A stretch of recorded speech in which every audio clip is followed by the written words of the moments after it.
మీ ఎలాంటి వ్యాపార ప్రకటనలకైనా వెంటనే మా ఛానల్ సంప్రదించండి. నమస్తే. ప్రస్తుతం మనతో పాటు ప్రముఖ ఆధ్యాత్మికవేత్త, జ్యోతిష పండితులు బ్రహ్మశ్రీ సుభాష్ శర్మ గారు మనతో ఉన్నారు. గురుగారితో మాట్లాడదాం. నమస్కారం గురుగారు. శ్రీమాత్రే. గురుగారు, అక్షయ తృతీయ రాబోతుంది. మరి ప్రతి ఒక్కరు కూడా విశేషంగా ఎన్నో కార్యక్రమాలు చేస్తారు. ఈరోజు విశేషంగా మరి బంగారం కొనుక్కుంటే మంచిదని చెప్తూ ఉంటారు. బంగారం కొనలేని వాళ్ళు కూడా ఉంటారు. మరి అలాంటి వాళ్ళు ఆ రోజు ఏ వస్తువులు కొనుక్కుని ఇంటికి తెచ్చుకుంటే బాగుంటుంది అంటారు? మరి మనకి ధన కనక వర్షం కురవాలంటే ఎలాంటి పరిహారాలు చూస్తే ఈ విశేషంగా ఈరోజు చేస్తే బాగుంటుంది? ముందుగా అసలు ఈ పండుగను ఎందుకు జరుపుకోవాలి, ఎవరు జరుపుకోవాలి, మీ మాటలో తెలియజేయండి. తప్పకుండా అండి. ముందుగా వీక్షిస్తున్న ప్రేక్షకులందరికీ శ్రీమాత్రే నమః, శ్రీ గురుభ్యో నమః. ఓం జ్ఞానినాంనపి చేతాంసి దేవి భగవతి హిసా బలాయ కృష్యమోహాయ మహామాయ ప్రయశ్చతి. నమస్తే అస్తు మహామాయే శ్రీపీఠే సురపూజితే శంఖచక్రగదాహస్తే మహాలక్ష్మీ నమోస్తుతే. అక్షయ తృతీయ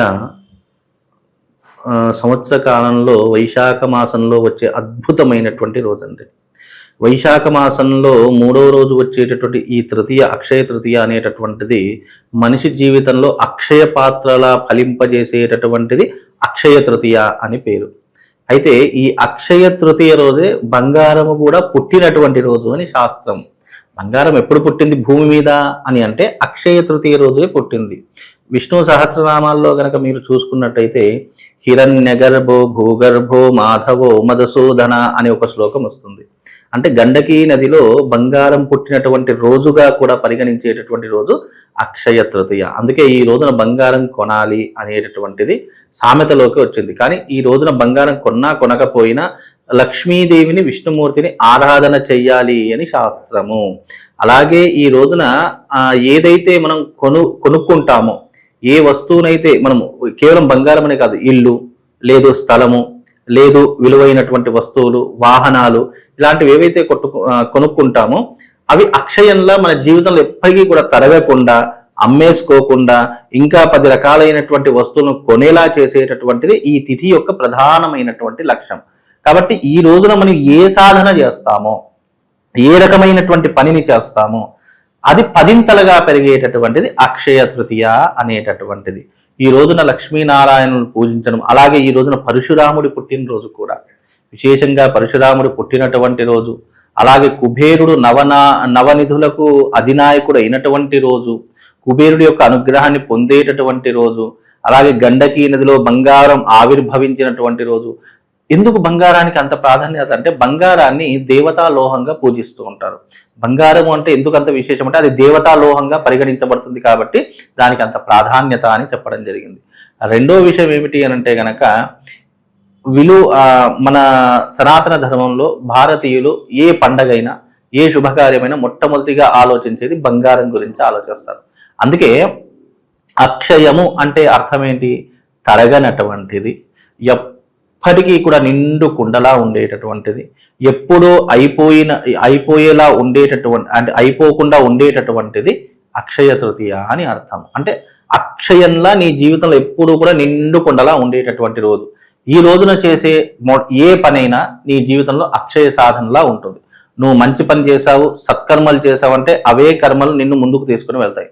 పాపకర్మలు చేసావా, అవే పాపకర్మలు నిన్ను ముంచేస్తాయి. 2 రకాల పద్ధతులు ఉంటాయి, మంచి చెడు, పుణ్యము పాపము, ఉదయము రాత్రి, ఎలాగైతే ఉంటాయో 2 అదే రకంగా ఉంటాయి.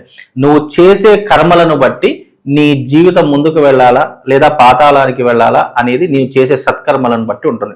అందుకే అక్షయ తృతీయ రోజున యజ్ఞ యాగాదులు చేయటము, దేవతా క్రతువులు చేయడము, దేవతలను ఆరాధన చేసుకోవడము, అలాగే మనకున్నటువంటి దోషాలను తొలగించుకోవడము, మన పాపకర్మలను తొలగించుకోవడము, ఇవన్నీ కూడా అక్షయ తృతీయలో భాగంగా చెప్పడం జరిగింది. అందుకే అక్షయ తృతీయ అంత ప్రాధాన్యమైనటువంటిది అని శాస్త్రం పేర్కొంది. ఈ రోజున చేసే ప్రతిదీ కూడా నీ జీవితాన్ని కుబేరుడిలా మార్చేటటువంటి అద్భుతమైనటువంటి రోజుగా పరిగణించబడుతుంది. నేను అక్షయ తృతీయ రోజున కొన్ని రాశులకు చెప్తాను.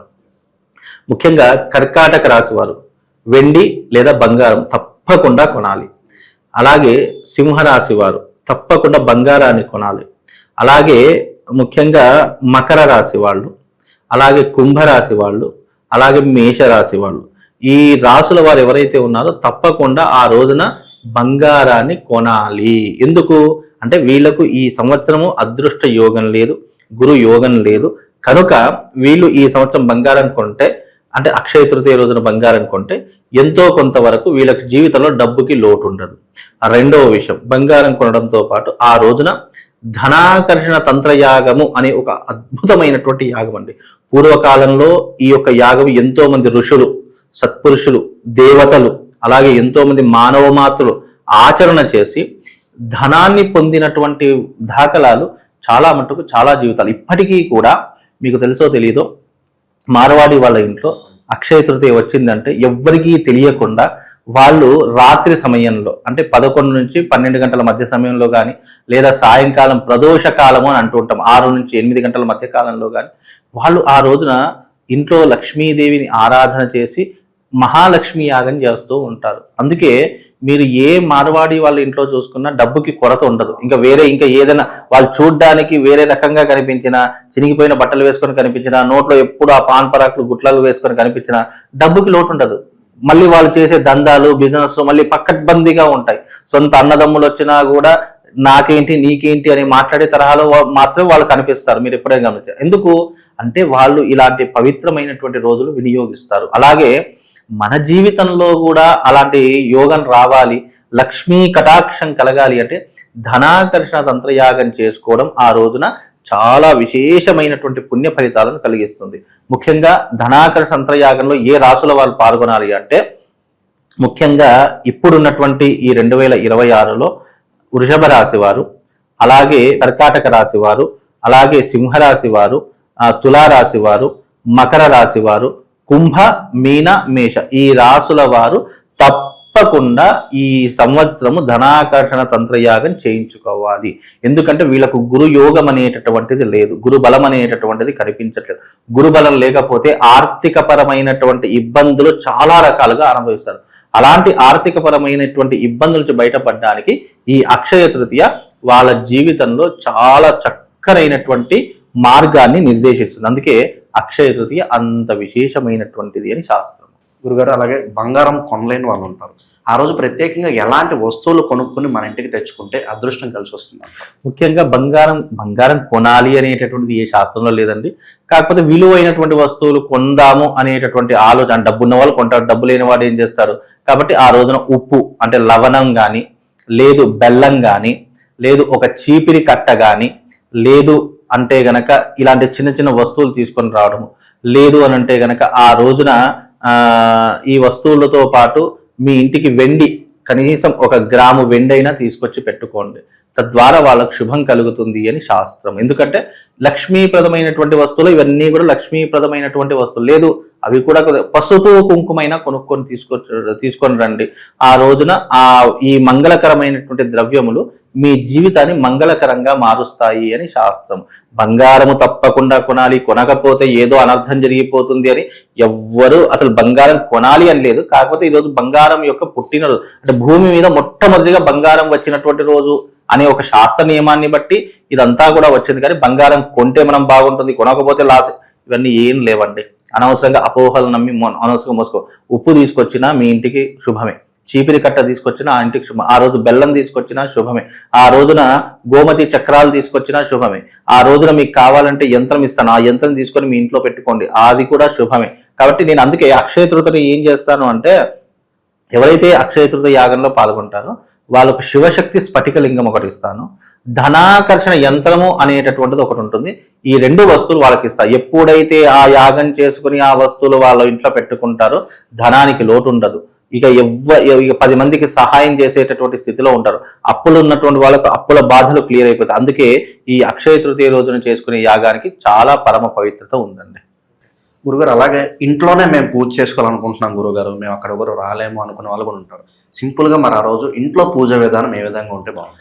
ఇంట్లో ఆ రోజున విశేషంగా లక్ష్మీనారాయణని పూజించడము, శివుడికి అభిషేకాది క్రతువులు చేయడం చాలా విశేషం. మీ ఇంట్లో చక్కగా ఒక పీట పెట్టుకొని దాని మీద లక్ష్మీనారాయణుల యొక్క ప్రతిమ పెట్టుకొని దానికి చక్కగా పంచామృతంతో అభిషేకం చేసి ఇరువైపులా నేతితో కలిగిన దీపాలు వెలిగించి ఆ రోజున చక్కగా అభిషేకం చేసి సంకల్పం చేసి స్వామివారికి ఇష్టమైనటువంటి పదార్థాలు నైవేద్యంగా సమర్పించి, అంటే మీరు పళ్ళు సమర్పిస్తారా, ఫలాలు సమర్పిస్తారా, ఇంట్లో చేసినటువంటి వంటకం సమర్పిస్తారా, ఏదో ఒకటి నైవేద్యంగా సమర్పించి ఆ రోజున గనక మీరు ఆ లక్ష్మీనారాయణని పూజిస్తే అది విశేషమైనటువంటి పుణ్య ఫలితాలను కలిగిస్తుంది. ఎక్కడైతే పూజ చేస్తామో అక్కడ గోమయం గోపంచితంతో అలికి ముగ్గు వేసి చక్కగా దానిపైన పీట వేసి చక్కగా లక్ష్మీనారాయణ విగ్రహాలు కనీసం కలశం పెట్టుకోండి. కలశం పెట్టుకునైనా దాని షోడశోపచార పూజ చేసుకునే ప్రయత్నం చేయండి. ఒక ప్రతిమ పెట్టుకోండి. ప్రతిమ అంటే ఫోటో కానీ ఇంకా లేదంటే ఇంకేదైనా స్వామివారికి సంబంధించిన ప్రతిబింబం కానీ పెట్టుకొని ఆ రోజున స్వామివారిని చక్కగా పూజించేటటువంటి ప్రయత్నం చేయండి. తద్వారా కూడా విశేషమైనటువంటి పుణ్య ఫలితాలు కనిపిస్తాయి. వీలైతే ఒక హోమకుండం లాంటిది కానీ లేదా ఒక ఐరన్ పాత్ర, ఇనుము పాత్ర తీసుకొని దాని మీద ఆవు పేడ వేసి చక్కగా దానిపైన నిప్పుకలు వేసి ఇంట్లో సాంబ్రాణి ధూపం వేయండి. తద్వారా కూడా మీ ఇంట్లో అఖండ లక్ష్మీ కటాక్షం కూడా కలుగుతుంది అని శాస్త్రం. కనుక ఈ రకమైనటువంటి విధానాన్ని మీరు చేసుకుంటే తప్పకుండా విజయప్రాప్తితో పాటు అఖండ లక్ష్మీ కటాక్షం కూడా కలుగుతుంది. అయితే నేను ఇంకోటి ఈ వీడియో ద్వారా ప్రజలందరికీ చెప్పేది ఏంటి అంటే, ఎవరైతే అప్పుల ఊబిలో కూడుకుపోయారో, ఆర్థిక పరమైనటువంటి ఇబ్బందులతో సతమతం అయిపోతున్నారు, వృత్తి, వ్యాపారం, ఉద్యోగం, ధన నష్టం ఇలా ఎవరికైతే ఏర్పడుతున్నాయో అలాంటి వారు మాత్రం ఖచ్చితంగా అక్షయ తృతీయ రోజున వచ్చి యాగం చేయించుకోవాలి. చేయించుకున్న ప్రతి ఒక్కరికి అక్షయం లాంటి ఒక పాత్రని ఇస్తాను, అక్షయం లాంటి ఒక శివలింగాన్ని అలాగే ధనాకర్షణ యంత్రాన్ని ఇస్తాను. అది మీ ఇంట్లో పెట్టుకున్న మరుక్షణం నుండి మీకు విపరీతమైనటువంటి ధనలాభం కలుగుతుంది. కాబట్టి నేను చెప్పిన రాసులు ఉన్నాయి కదా, ఆ రాసుల వారు తప్పకుండా వచ్చి ఈ యాగం చేసుకోవడం ద్వారా ఈ సంవత్సరము వాళ్లకు అన్ని రకాలుగా మేలు జరిగేటటువంటి పరిస్థితులు ఉంటాయండి. గురుగారు, ముఖ్యంగా ఆ రోజు ఎవరన్నా బంగారం కొనాలనుకుంటే మంచి శుభ సమయము, శుభ తిథి ఎలా ఉంటే తెలియచేయండి. అంటే ప్రత్యేకంగా ఆ టైంలో కొనుక్కుంటే బాగుంటుంది అనుకుంటే. అయితే అదృష్టమైనటువంటి సమయము అనేటటువంటిది ఎలా ఉంటుందంటే, అక్షయ తృతీయ రోజంతా అదృష్టమే, దానికి ప్రత్యేకమైన సమయం ఉంటుంది. కానీ లగ్న కాలము, హోరాకాలము అనేటటువంటిది ఒకటి ఉంటుంది. విశేషంగా నువ్వు బంగారం కొనాలి అని అంటే గనక ఉదయము 11 నుంచి 12 గంటల మధ్యలో కానీ, లేదా సాయంత్రం 4 నుంచి 5 గంటల మధ్య కాలంలో కానీ, లేదా రాత్రి 8 గంటల నుంచి 9 గంటల మధ్య కాలంలో కానీ బంగారం తీసుకునేటటువంటి ప్రయత్నం చేయండి. ఈ కాలాలు మీ జీవితంలో అద్భుతంగా కలిసి వచ్చేటటువంటి విధంగా ఉంటాయండి. గురుగారు, చాలా మంది తెలుసుకోవాలనుకుంటుంది ఏంటంటే, మార్వాడీలకి ఎందుకు లైక్ డబ్బు పరంగా వాళ్ళకి ఏంటి, డబ్బుకి వాళ్ళకు అవినాభావ సంబంధం ఏంటి, మనం ఎందుకు వాళ్ళ ఎర్న్ చేయలేకపోతున్నాం అని చెప్పి డౌట్స్ ఉంటాయి. మరి మన జీవితంలో కూడా ఎలాంటి మార్పులు చేసుకోవడం ద్వారా మనం కూడా మార్వాడీలాగా సంపాదించవచ్చు, కొన్ని మార్వాడీలు చేసే పరిహారాలు ఉంటే తెలియచేయండి. ముఖ్యంగా ఏ మనిషికైనా నమ్మకము, విశ్వాసం ఉండాలండి. నమ్మకము, విశ్వాసం లేకపోతే ప్రత్యక్షంగా భగవంతుడు వచ్చినా గుర్తించలేనటువంటి అంటే అంధకారంలో ఉంటాం. మార్వాడి వాళ్ళ రహస్యం ఏంటి? వాళ్ళు ప్రతిదాన్ని విశ్వసిస్తారు. లక్ష్మీదేవిని చాలా నిష్టగా పూజిస్తూ ఉంటారు. వాళ్ళు కొన్ని ప్రత్యేకమైనటువంటి రోజుల్లో ప్రత్యేకంగా దీపావళి, అక్షయ తృతీయ, వసంత పంచమి ఇలాంటి రోజులు వచ్చాయంటే వాళ్ళు ప్రత్యేకంగా ఇంట్లో చక్కగా విధి విధానంతో శుచి శుభ్రతతో చేసుకోవాల్సిన క్రతువులు చేసుకుంటారు. ఇవన్నీ మార్వాడి వాళ్ళకి ఎలా వచ్చాయంటే, వాళ్ళ వంశపారంపర్యంగా కొంతమంది అలాంటి పద్ధతులే పాటిస్తూ ఉన్నారు. కొంతమందిని చూస్తే చూడడానికి కోటీశ్వరులు ఉంటారు, కానీ వాళ్ళని చూస్తే ఏం చెయ్యరు, వీళ్ళకి అసలు దేవుడు అంటే నమ్మకం లేదు అని అనుకుంటాం. కానీ మార్వాడి వాళ్ళకున్నంత నమ్మకము ఇంకా ఏ మానవుడికి, ఏ సామాన్య మానవుడికి కూడా అంత నమ్ముతారు దేవుణ్ణి వాళ్ళు. అందుకే వాళ్ళు ఎక్కువగా గోసేవ చేసుకునే వాళ్ళు మార్వాడి వాళ్ళు ఎక్కువ ఉంటారు. మీరు ఎక్కడైనా గమనిస్తే గనక, ఎందుకు వాళ్ళకు భయము భక్తి రెండూ ఉంటాయి. కాబట్టి వాళ్ళలాగా మనం కావాలి అంటే ఇదిగో ఇలాంటి తిథులు వచ్చినప్పుడు, అదృష్ట యోగాన్ని ఇచ్చేటటువంటి తిథులు వచ్చినప్పుడు దాన్ని సరిగ్గా యూటిలైజ్ చేసుకుంటే వృత్తిలో కానీ, వ్యాపారంలో కానీ, చేసే ఉద్యోగంలో కానీ అన్నింట్లో మనకు ఉన్నతమైనటువంటి స్థితికి వెళ్ళగలుగుతాము. డబ్బు సంపాదించడానికి అనేక మార్గాలు మనకు కనిపిస్తాయి. కాబట్టి అందుకే ఇలాంటి మార్గాలను ఎంచుకోవడం ద్వారా మనం కూడా కోటీశ్వరులు అవుతాం. మార్వాడి వాళ్ళ సీక్రెట్ ఏం లేదు. వాళ్ళు ప్రత్యేకంగా లక్ష్మీదేవిని ఎప్పుడు ఎలా ఆచరించాలి అని వాళ్ళకు ఒక టెక్నిక్ తెలుసు. ఆ టెక్నిక్ ఏంటి? ఇలాంటి అక్షయ తృతీయ లేదా వసంత పంచమి లేదా దీపావళి అమావాస్య ఇలాంటి రోజులు వచ్చినప్పుడు ఏం చేస్తే బాగుంటుంది అనేటటువంటి విషయం తెలుసుకుంటే వాళ్ళు కూడా మార్వాడిలా కోటీశ్వరులు అవుతారు. అలాగే మార్వాడి వాళ్ళు ప్రతి వసంత పంచమికి ఏం చేస్తారో తెలుసా? అంటే ఇప్పుడు ఉందో లేదో తెలియదు. మేము గతంలో దాదాపు ఒక 25 ఏళ్ల క్రితము నేను మా మామయ్య గారితో కలిసి ఒక మార్వాడి వాళ్ళ ఇంటికి పూజకి వెళ్ళా. పాతిళ్ళు చాలా, అంటే దాదాపు ఒక 100 ఏళ్ళు ఇల్లండి. సరే, ఈ ఇంట్లో ఒక 10 నిమిషాలు అనుకున్నాము. వాళ్ళ ఇంట్లో నైరుతి భాగంలో ఒక గొయ్యి ఉంది. ఆ నైరుతి భాగంలో గొయ్యిలో ఒక కుండ, అంటే మట్టితో చేసినటువంటి కుండ ఉంది. దాంట్లో వాళ్ళ వంశపారంపర్యం నుంచి వస్తున్న వాళ్ళందరూ కూడా ఏం చేశారు అని అంటే చిల్లర నాణ్యాలు, అప్పుడు చిల్లర నాణాలు, గ్రాము బంగారము, చిన్న చిన్న పూసలు ఉండేవి, చిన్న పూసలు. అవన్నీ ఒక కుండలోనేమో చిల్లర పైసలు, ఇంకో చిన్న గింతే కుండ ఉంటుంది, దాంట్లో గ్రామ్ బంగారం. అలా అక్షయ తృతీయ వచ్చిందంటే చాలు దాన్ని తీసేవాళ్ళు. అంటే దాని మీద ఒక చెక్క పరిచేసి మళ్ళీ మట్టి కప్పేవాళ్ళు. అలా అక్షయ తృతీయ వచ్చిందంటే దాన్ని తీసి మళ్ళీ దాన్ని పూజించి మళ్ళీ దాంట్లో ఒక గ్రాము బంగారం ఉంచి ఇటు 108 లేదా 51 రూపాయలు చిల్లర కాయిన్స్ వేసి దాన్ని పూజ చేసి దాని మీద లక్ష్మీనారాయణుల యొక్క ప్రతిమ పెడతారు. ప్రతిమ పెట్టి అభిషేకం చేసి సంకల్పం చేసి చక్కగా దానికి శ్రీ సూక్తంతో, అంటే దాదాపుగా 11 సార్లు శ్రీ సూక్త పారాయణం చేసి దాన్ని ధూప దీప నైవేద్యాలతో పూజ చేసి మళ్ళీ వాటిపైన ఒక క్లాత్ వేసేసి కట్టేసి, లంక బిందెలు అంటే అలా కట్టేసి వాళ్ళు ఏం చేశారంటే ఆ నైరుతి మూలలో పాతి పెట్టేవాళ్ళు. మళ్ళీ వచ్చే సంవత్సరం అక్షయ తృతీయ అయ్యేంత వరకు దాన్ని ముట్టేవారు కాదట. అలా వాళ్ళ వంశ పారంపర్యంలో దాదాపుగా 80 సంవత్సరాలు 90 సంవత్సరాల నుంచి చేస్తున్నారట. 80-90 సంవత్సరాల నుంచి అంటే గ్రామ్ అనుకోండి, దాదాపు 8 కిలోలు అవుతుంది. చూసారా? అంటే వాళ్ళు అలా సిస్టమేటిక్ గా నమ్మేవాళ్ళు. కాబట్టి ఇలాంటి విధానాలు వాళ్ళు చేసుకుంటున్నారు కాబట్టి వాళ్ళు కోటీశ్వర్లు అవుతున్నారు. మన వాళ్ళు చేసుకుందాము అంటే అయ్యో ఇంత ఖర్చా అంత ఖర్చా అని వెనకకు పడిపోయి ఇంకా వెనకకే వెళ్ళిపోతున్నారు తప్ప అక్షయ తృతీయ రోజున చేసిన పెట్టుబడి అంతా కూడా నీకు డబుల్ త్రిబుల్ గా తిరిగి వస్తుంది. అంటే నువ్వు దైవిక పరమైనటువంటి కార్యక్రమాలు వ్యాపారాలు స్టార్ట్ చేద్దాం అనుకుంటున్నారో బెస్ట్ అంటారా ఈ రోజు? చాలా అద్భుతం అండి. ఎవరైతే ఆ రోజున కొత్త వ్యాపారం చేద్దాం అనుకుంటున్నారో వాళ్ళకు వ్యాపార అభివృద్ధి యంత్రంతో పాటు ఈ ధనాకర్షణ యంత్రం కూడా ఇస్తారు. మీరు వ్యాపార స్థలంలో ఆ రోజున పెట్టుకోండి, మీ జీవితము అద్భుతమయంగా ఉంటుంది. మీకు వ్యాపారానికి ధోకా ఉండదు, మీ వ్యాపారానికి అసలు తిరుగు ఉండదు. అంటే దాంట్లో అక్షయ తృతీయ రోజున చేయవలసిన పనులు ఎన్నో ఉన్నాయి. మీరు గనక ఆ అక్షయ తృతీయను సరిగ్గా యూటిలైజ్ చేసుకొని వినియోగించుకుంటే మీ జీవితం రంగులమయంగా ఉంటుందండి. గురుగారు, అక్షయ తృతీయ తర్వాత ఏ రాశుల వాళ్ళకి విపరీతంగా ధనయోగం కలిగే అవకాశాలు ఎక్కువగా కనిపిస్తున్నాయి? ముఖ్యంగా ఇప్పుడున్నటువంటి రాశుల్లో గనక మిథున రాశి వారికి రాజయోగం సిద్ధించబోతుంది. అలాగే మకర రాశి వారికి ఈ 2 రాశుల వారికి అఖండ రాజయోగం సిద్ధించబోతుంది. ఇక మధ్యమైనటువంటి రాశుల్లో గనక చూసుకున్నట్టయితే ముఖ్యంగా ఈ తులారాశి వారికి పర్వాలేదు, ధనుస్సు రాశి వారికి పర్వాలేదు. అలాగే ఇప్పుడున్నటువంటి రాశుల్లో కనుక చూసుకున్నట్టయితే మిథునము, అలాగే మకరము, తుల, అలాగే ధనస్సు, ఈ రాశుల 4 రాశుల వారికి పర్వాలేదండి. ఈ 4 రాశులు కూడా 2 అఖండమైనటువంటి రాజయోగాన్ని సిద్ధింపజేసేది మిథునం ఒకటి, మకరము ఒకటి. ఈ 2 రాశులు అఖండమైనటువంటి రాజయోగాన్ని అనుభవించబోతున్నాయండి.